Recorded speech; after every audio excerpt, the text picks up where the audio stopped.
So I've just seen this article on the TES, Initial Teacher Training, teaching applications even lower than last year, with a surprising 15% fall in primary school. Now, normally you just hear about secondaries, the subjects in secondary, that they're desperate for teachers, whereas now we're seeing a massive fall in primary teachers. And I saw this myself. So I was working one of the biggest skits, school-based initial teacher training in the Northwest, and the leader said they normally get like 60 trainees a year. This year they've got 14 for primary schools. And she was saying that she doesn't think schools realise how bad it's going to be when it comes to recruiting. But I mean, you might already be noticing that. If you're a member of your SLT and you're trying to recruit, are you seeing that you're getting little to no people applying?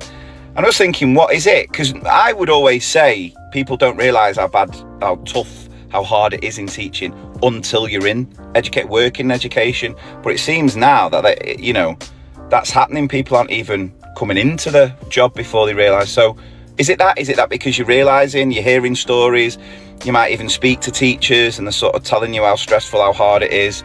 I mean, personally, if someone asked me, would I recommend teaching?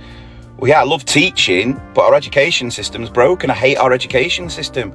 So I'd recommend teaching if you can guarantee you find a job in a school that trusts you, that has that culture of trust and isn't bowing down to the scrutiny and the pressure and the ridiculous expectations courtesy of the likes of Ofsted.